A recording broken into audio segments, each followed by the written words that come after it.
Assalamualaikum warahmatullahi wabarakatuh.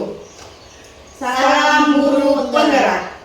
Perkenalkan, kami CGP Angkatan 10 Kabupaten Parigi Motong dengan saya Nur Hayati dari SDK Mekarsari Buranga. Saya Nini Esten dari SDN Impres 1 Sidole. Saya Nur Ain dari SMP Negeri 1 Ampibabo. Kami akan melakukan demonstrasi kontekstual modul 2.3 coaching untuk supervisi akademik, terdiri dari observer, coach, dan coaching. Selamat menyaksikan. Assalamualaikum warahmatullahi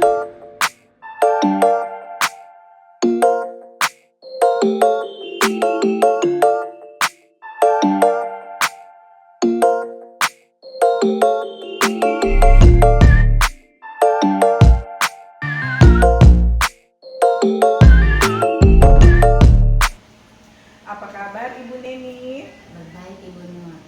Ya, alhamdulillah. Hari ini Ibu akan melaksanakan proses coaching ya terhadap rekan sejawat. Ya betul. Ya. Ya betul. Ya.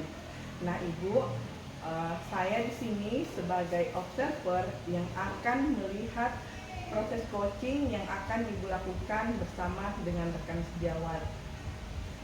Nah, seperti yang kita ketahui, dalam proses coaching itu ada hal-hal yang poin-poin yang harus kita perhatikan. Hal apa saja menurut Ibu yang harus kita perhatikan? Yaitu sebagai presence dan mendengarkan aktif dan menanyakan pertanyaan yang berbobot. Ya, menanyakan pertanyaan yang berbobot. Nah, Ibu sebagai observer di sini saya akan menyampaikan poin-poin terkait penilaian pada saat proses coaching, yang mana yang harus menjadi perhatian dalam proses coaching, yakni ada paradigma berpikir, yaitu fokus, padatkan, bersikap terbuka dan ingin tahu, memiliki kesadaran diri yang kuat, mampu melihat masa depan. Itu dalam hal paradigma berpikirnya, dengan memperhatikan kemitraan, memaksimalkan potensi melalui proses kreatif yang Ibu lakukan. Nah, di dalam kegiatan itu ada beberapa kompetensi inti. Dalam hal ini, kompetensi inti apa yang ingin Ibu kembangkan? Yang ingin saya kembangkan yaitu kompetensi mendengarkan aktif dan menanyakan pertanyaan-pertanyaan berbobot. Ya, mendengarkan aktif dan mengajukan pertanyaan yang berbobot. Oke, Ibu,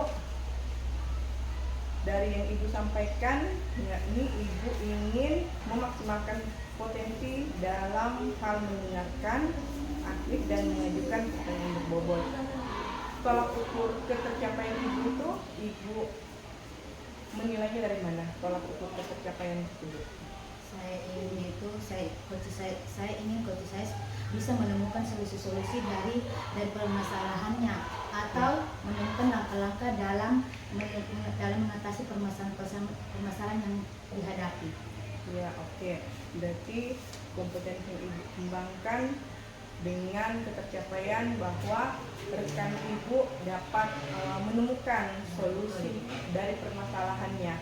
Oke, Bu, berjuang dalam melaksanakan proses coaching. Semoga teman Ibu dapat memberikan ide-ide kreatif untuk keberlangsungan dalam dunia pendidikan. Alhamdulillah baik juga Ibu. Oh ya Ibu, tadi Ibu menelpon saya. Maaf Bu, saya tidak pegang HP. Oh iya Ibu, saya tadi tuh kayaknya butuh teman cerita Ibu, karena ada hal yang mengganggu pikiran kayak ini. Tapi ternyata tadi Ibu tidak angkat, saya menelpon. Iya.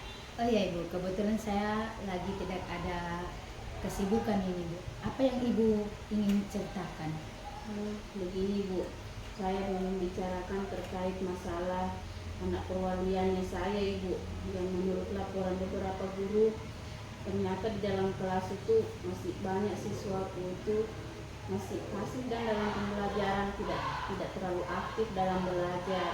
Ibu, jadi kita akan bercerita tentang masalah anak perwalian Ibu ya, tentang yang masih pasif dalam pembelajaran ya Bu. Iya Ibu. Menurut Ibu, ciri-ciri siswa yang aktif itu bagaimana Ibu?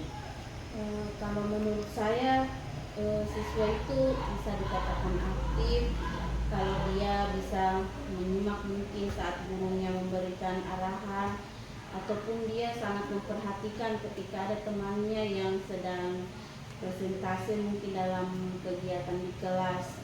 Kemudian jika ada kegiatan tanya jawab di kelas, dia selalu memberikan umpan balik atau jawaban dari pertanyaan temannya ke dia, dan dia pun bisa memberikan pertanyaan kepada temannya.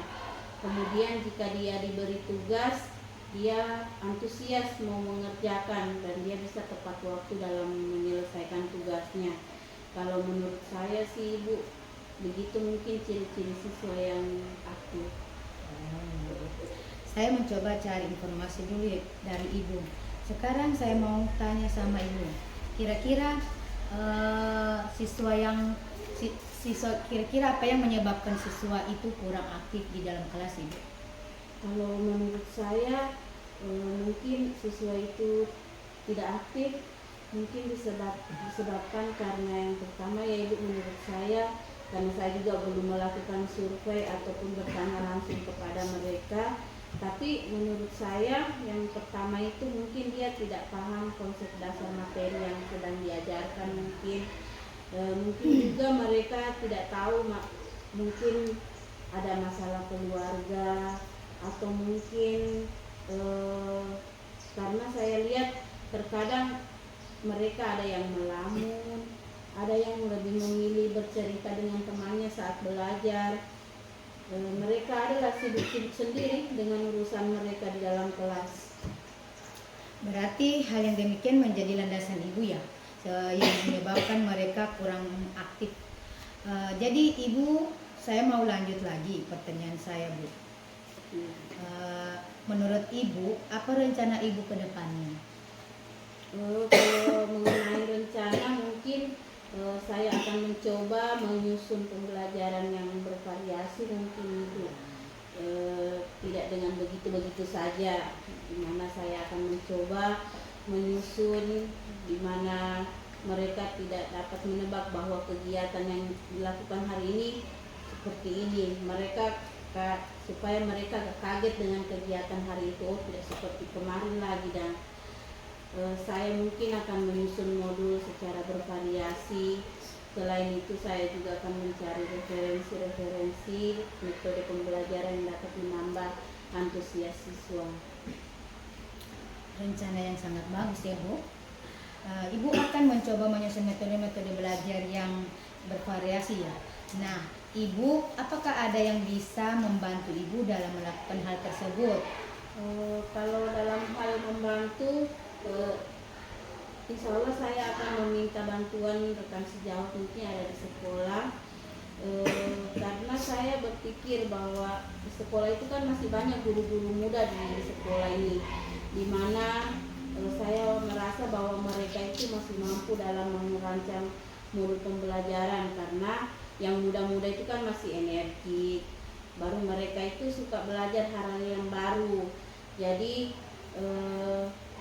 guru yang cakap teknologi lah mungkin itu bisa menjadi teman saya untuk berbagi, untuk berkolaborasi dalam menyusun metode belajar yang baru. Selain itu di sekolah juga ada teman saya yang suka belajar sambil bermain.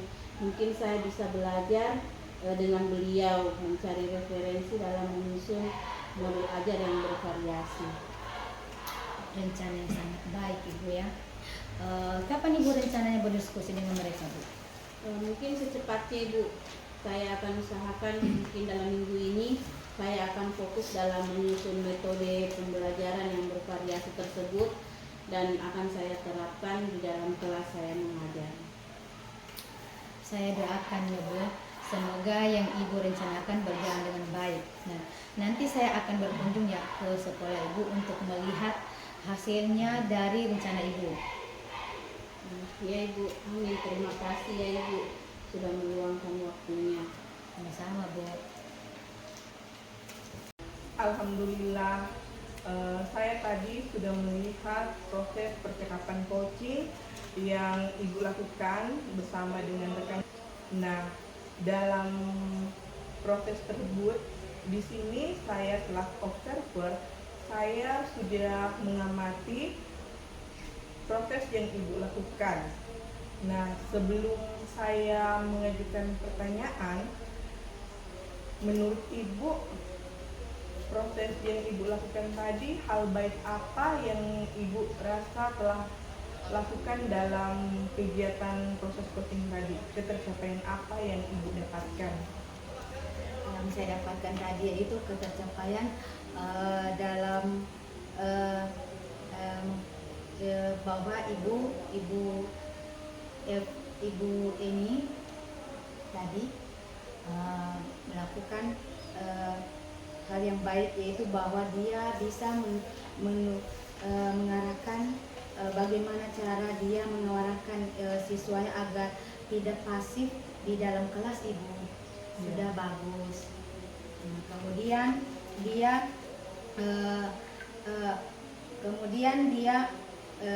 bisa dalam pembelajaran itu bisa membuat siswa tadi yang pasif tadi bisa memperhatikan apa yang disampaikan beliau dalam pembelajaran di kelas.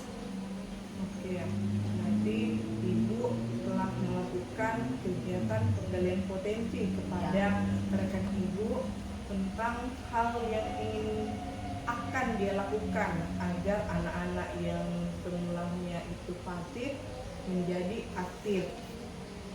Nah, Ibu, pada kegiatan proses coaching tadi, prinsip coaching apa yang Ibu telah lakukan? Yaitu dia sudah mendengarkan aktif dari beliau sampaikan, kemudian menjawab pertanyaan yang saya ajukan kepada beliau, kemudian dan mendapat informasi dari apa yang dia sampaikan. Ya. Alhamdulillah, baiklah Ibu. Di sini saya akan mencoba memberikan hasil pengamatan saya pada waktu Ibu melaksanakan proses coaching terhadap teman. Alhamdulillah, Ibu sudah dapat menjalankan proses tersebut sesuai dengan alur kita, di mana di situ ada tujuan, yakni Ibu melakukan percakapan, menanyakan masalah, dan itu menjadi tujuan dalam percakapan. Kemudian Ibu juga sudah melakukan identifikasi dengan menggali pertanyaan, hal-hal yang ingin dilakukan terhadap anak-anak yang pasif tersebut. Kemudian dalam hal ini mengenai rencana, Ibu juga sudah mempertanyakan hal tersebut dan tanggung jawab. Nah, Ibu di sini karena saya selaku observer, saya ingin memberikan satu saran untuk menggali potensi itu dapat kita lakukan dengan menggali pertanyaan. Nah, mungkin pada saat tadi Ibu Neni mengatakan dia ingin melakukan pembelajaran atau membuat materi ajar yang bervariasi, ya, seperti itu. Nah, mungkin bisa dilanjutkan dengan pertanyaan, variasinya itu dalam bentuk seperti apa, ya. Jadi secara alur dan juga prinsip dan kompetensi alhamdulillah sudah dapat berjalan. Nah, pada proses coaching ini kira-kira kompetensi apalah yang ingin Ibu kembangkan? Tadi Ibu kan mengatakan ingin mengembangkan kemampuan mendengarkan aktif dan mengajukan pertanyaan yang berbobot. Nah, Ibu selain dari itu, apalagi yang ingin Ibu kembangkan? Yang ingin saya kembangkan yaitu bagaimana coach tersebut itu bagaimana coach saya itu bisa memahami permasalahan-permasalahan yang dia lakukan, kemudian bisa mengatasi masalah-masalahnya itu. Dia bisa mengembangkan dengan cara dari dia sendiri. Mungkin Ya, alhamdulillah luar biasa sekali ya, dengan kompetensi yang ingin Ibu lakukan, hal itu dapat melatih kemampuan kita dalam melaksanakan proses coaching. Nah, Ibu, untuk kegiatan ini apakah ada hal yang ingin Ibu sampaikan dalam proses coaching tadi? Apa yang ingin Ibu sampaikan? yang ingin saya sampaikan terkait dengan coach tadi itu saya kepada ibu ini, semoga beliau bisa menjadi guru yang teladan bagi murid-muridnya di kelas dan bisa membuat murid tersebut yang tadi pasif tadi bisa menjadi merasa nyaman dan aktif di dalam kelas terhadap apa yang dia jadi di dalam kelas dalam metode beliau yang bervariasi tersebut. Oke, alhamdulillah. Jadi itulah tadi pelaksanaan coaching yang sudah kita lakukan. Semuanya itu adalah untuk kita dapat memaksimalkan potensi bukan hanya terhadap rekan kita, tapi terhadap diri kita, bagaimana dapat menggali potensi yang ada pada rekan kita. Oke, demikianlah pertemuan kita pada sesi hari ini. Terima kasih atas waktunya.